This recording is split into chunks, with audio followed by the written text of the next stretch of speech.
Hello, BookTube, and welcome back to People April. This is a BookTube event that dare not speak its name. People is created by Roz at Scally Daily About the Books and Elizabeth at Book Huns and Books, and it is designed to celebrate life writing in all its varieties. So, autobiography, memoir, letter collections, full dress biographies, my own favorite sweet spot. Even just recently, Roz made the scandalous suggestion that it might encompass the hated autofiction. As I don't see why it wouldn't, since the whole point, the whole rub of modern so-called autofiction is that there's no fiction in it. There's no element of fiction in it. Uh, I've had a relatively fun People April this time. We've still got more than a week to go. That's a lot of books left to do. Uh, but there was a patch there where I thought the event was cursed because I was hitting one bad book after another. And I wanted to reverse that, but I didn't want to reverse it artificially. I wanted, if it's a curse, you want to let it run its course. Uh, so I didn't want to go straight to rereading older biographies that I love. I didn't want to go straight to subjects that I love. I wanted to pick more or less neutral ground. And once I started doing that, things started improving. And then, night before last, I picked a book about World War II, which was technically me putting my thumb on the scale because I love the subject. Absolutely love the subject. Oh, somebody think the subject's boring? Mm-hmm.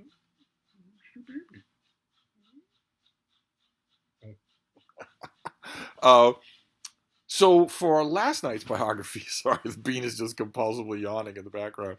Uh, for last night's biography, I decided to pick a subject in which I have no interest at all. Preferably uh, something where I also don't know anything about it at all. And in this one instance, I agree with Billy Elliot. No bloody ballet. I chose ballet. I have only twice in my life been dragged to a ballet performance. And both times it was excruciating. Although, in both cases, I was able to appreciate the astonishing athleticism of what I was seeing. No doubt about that. In one of the two cases, I was close enough to be really sure that something almost supernatural was going on. Something that on stage, something was going on that was at least as hard as professional basketball. You don't get that if you're up in the crow's nest, up in the rafter seats, but you get it the closer you are to the stage. And one time anyway, I was close enough to the stage to see that. So it wasn't devoid of interest. I'm not sure that I would have. I'm not sure that I would have picked a people choice last night that was a NASCAR driver. No matter what, I talk about an absolute lack of interest. There wouldn't have been any connection either. So last night I picked a biography of a ballet dancer. One of, I think we could probably agree, the three greatest male ballet dancers ever.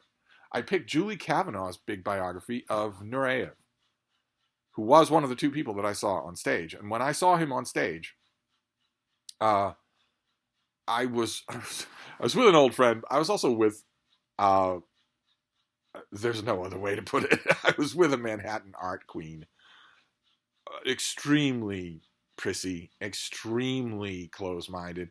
Every little thing in any part of his life, he already knew down to the last detail.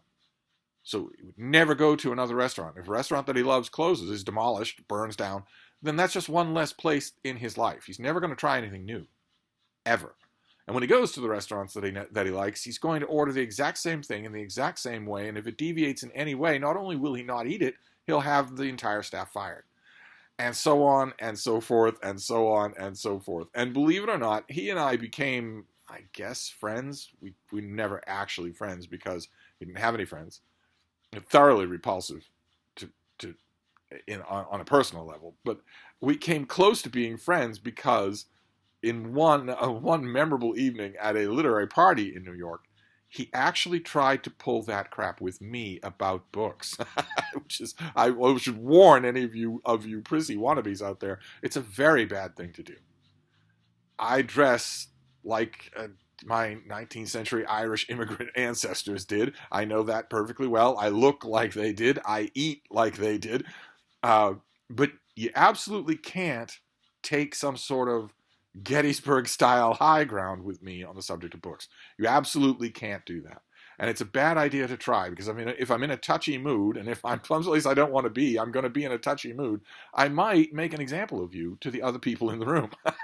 And I didn't quite do that with this particular art fan, but I came close, and he knew it. And somehow that germinated in him a little tiny speck of the closest he could ever come to respecting someone else. He kept expecting me to, since he gradually allowed that I knew the subject of books, and he kept expecting that since I had knowledge, I must also have ironclad gatekeeping snobbery like he did, because he was extremely knowledgeable in the modern art world, and it turned out in the dance world, also in the world of opera. But I never ruined my attendance at a New York opera performance by going with him. That would have ruined it. I think he even jokingly acknowledged that at one point to me, that we would. I think his way of putting it was we'd be seeing two different shows, and he was right about that. So I never did that. But he knew his opera. He didn't know bel canto opera as good as I do, but he knew a lot of it, and he knew a lot of it really well. So I'm not saying that he was a poser, but he was expecting that since he grudgingly acknowledged a knowledge on the subject, then I must act the way he does. He thought that knowledge of a subject went hand in hand with the way you act about the subject. And that never happened, so it was always a little bit touchy. A couple of other little personal details that made it touchy, but yeah, that was his own fault too. But anyway, that's a drama that's 45 years ago, so it doesn't matter. He took me to the two ballet performances that I went and saw. I doubt I'd have gone otherwise. He was a knowledgeable guide. And in both of them, he got us good treatment, even though I am pretty sure I would not have got good treatment on my own. And on one case, superb treatment, where I was right by the stage. I was right able to see what I was doing. And when we went to see Nureyev, I got to listen to him talk about this guy, and it was all glowing superlatives. It was all, probably the greatest male ballet dancer of all time, certainly the most gorgeous. I always wanted to know how he knew that, because he was old, but he never saw Nijinsky. But nevertheless, that's all that I had by way of experience, and it was indifferent experience. The art form left me cold. The performance left me cold. So I wasn't putting my thumb on the scale at all for People April when I read this book last night, and I loved it. Talk about a great biography. Good Lord. It was fantastic. Just incredibly, absorbingly readable, right to the end. Even in the long sections, Julie Kavanaugh does a lot of long and very good digressions on specific ballets. You would think that if any part of the book was simply going to lose me, it would be that. And if it hadn't been done so skillfully, it would have lost me. Now, I can already hear some of you parenthetically mentioning Britta's name and saying, well, just read women. I again am adamantly resisting that. I am a Giga Chad influencer. I am not going to just read women from now until the end of time. And those of you who say, well, you say you want great reading experiences, and it seems like most of your great reading experiences are books written by women, so you can just zip it. Anyway, I was all the more impressed by this book because the more I read it, the more my jaw dropped at what an unmitigated monster Nureyev was. Just an unmitigated monster, a man who lived in a world of only one person, himself. And from an early age, too, I kept expecting, in the early parts of the book, I kept expecting the state to crush him. Surely the state would crush prima donnas, but no. Nope, he was gorgeous. Oh my God, the pictures of him as a very young man in his teens. Oh my God, unbelievable. And he was also blindingly talented. In the performance that I saw with this prissy friend of mine, it honestly did feel, I know factually it can't be true, but there was a moment that I thought he was defying gravity. Not in the sense of the dumb song from Wicked. Yeah, wonderful tune. Love to just singing it as I go out of the theater. No, but you know how when you're watching someone, a horse, a dog, a bird, a person, when you're watching them, your mind is instinctively calculating gravity. Unless you're a flat earther, in which case you don't think gravity exists. But if you're a normal person, your mind is going to be calculating gravity, right? So if we pick up a macabre example, because we've got to keep Wilson happy. Let's say you're looking across the street at someone who is poised on a ledge, 10 stories above the ground, and let's say they slip and fall. Your mind is going to calculate how long it takes them to get to the ground. If you have never seen anything like that, you'll probably overestimate how long it takes. But your mind will still do a calculation. Certainly, if you watch someone, for instance, doing a long jump at the Olympics, when you see them take off, your mind will automatically, instinctively estimate the duration of their arc.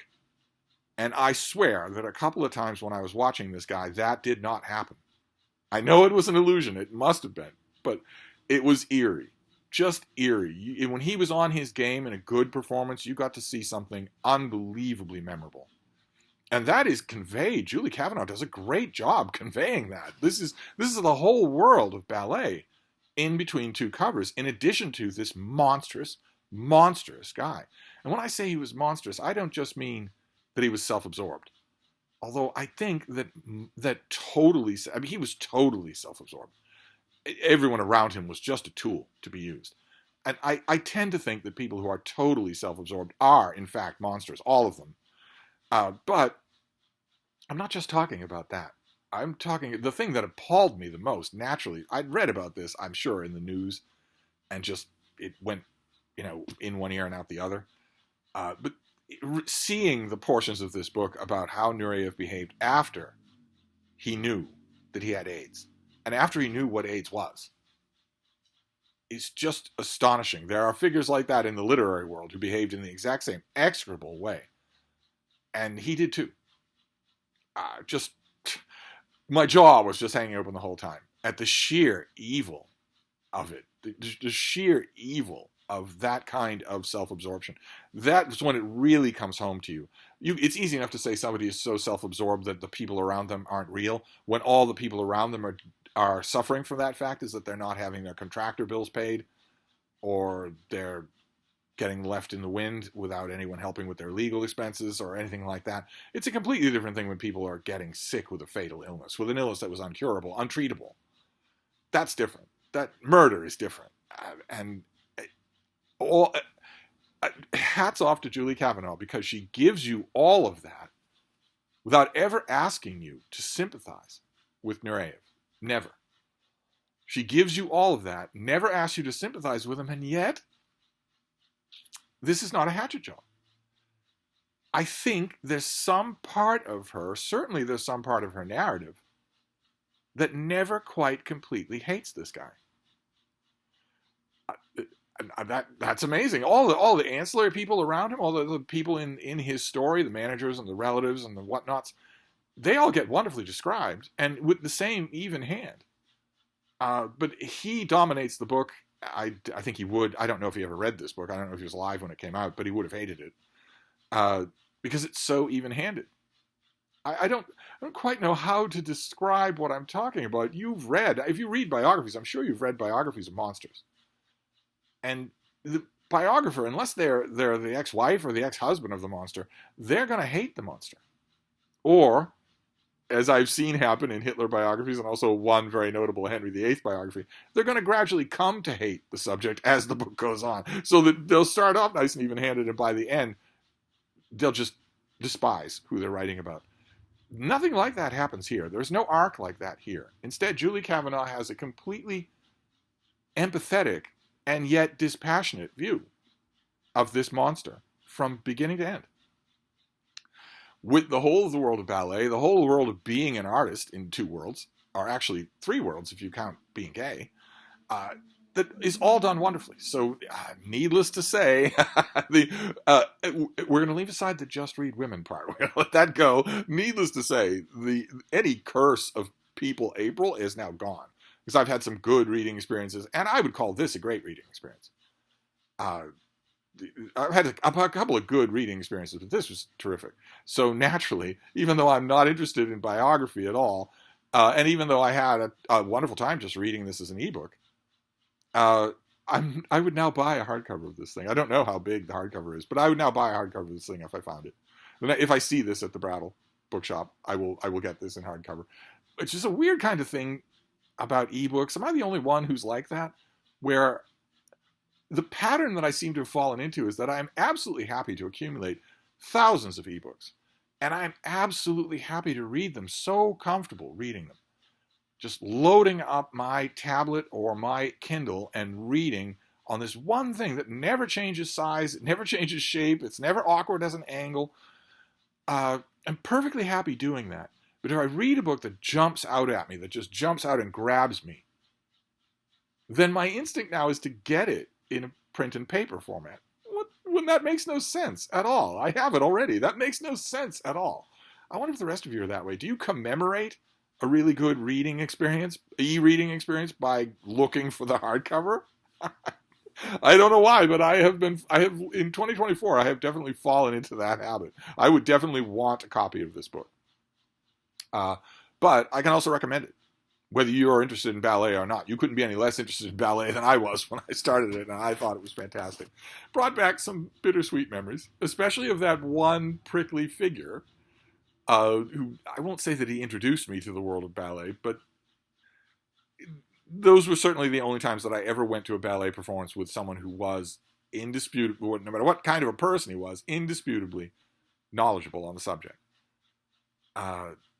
I can't even say passionate. I don't think he enjoyed anything. I think all of that stuff just died. And it was all just snobbery and mannerisms without any enjoyment. I honestly think the times, it didn't happen with ballet. It almost never happened with movies, but it happened with books all the time. And I honestly think that looking back, that the expression that crossed his face whenever I enthused about a book was pity. Do not understand such people, but I am now looking for I will get a hardcover of this book the next time I find one. So how is that? And that puts me on excellent standing for People April. So now that I have buried the idea of a curse, as far as I'm concerned, if it was cursed, it was only cursed for me. It was only cursed for a little while. Now, the question for me is, now that I'm done with that, now that I no longer need to make a scientific proof that there is no curse by taking my thumb off the scale, do I put my thumb on the scale now? Now, do I do that? Do I read books that I'm interested in? Maybe forthcoming biographies. There are 2 forthcoming biographies that I am hip deep in. Would they count for People April? There's a biographical study of Auden, and there's a biography of an absolutely nation-setting 20th century Chinese official. And I'm hip deep in both of those, living with them for an hour a day at least. Do they count? Do new releases count? I've got a few biographies coming my way in the next week. Or should I, for the occasion of People April, should I return to a biography? I've got a whole wall of them in front of me. Should I return to a biography that I really like and give it another try, especially if it's one that I haven't read in a long time? Now that I'm not worried about fighting a curse, the world is my oyster. I can read anything that I want. So it'll still be relatively random. I mean, the edition for the night's reading will still be relatively random. The night's reading is not entirely random because I'm kind of going, I'm kind of going in publication order, roughly publication order for a lot of new releases. That's the bulk of the night's reading. Unless it's big, dense, complicated books like the 2 biographies that I mentioned, where I will read them in order when I get the finished copies, but I'm going to need grounding first. And unless it's that, I am pretty much going in a predictable order, and that's going to inform 90% of the night's reading. But that still leaves an addition for People April. That leaves something that I'm adding on. So what is that thing going to be that I'm adding on? Like, for instance, there was just recently a new biography of Isabella Stewart Gardner. Do I reread one of the old biographies of Isabella Stewart Gardner? It's been probably, 10 years since I read Mrs. Jack. I absolutely loved the book. Maybe I should finish People April with some hits, with a string of hits. But if I do that, then I don't get the thrill of exploration that I've had in the last week, which I do kind of, I have kind of enjoyed that. I don't know. I'll figure it out. All this hemming and hawing about people, April. I will figure it out, and I will give you another update with the next biography that I read. So I will see you then. Thank you, BookTube.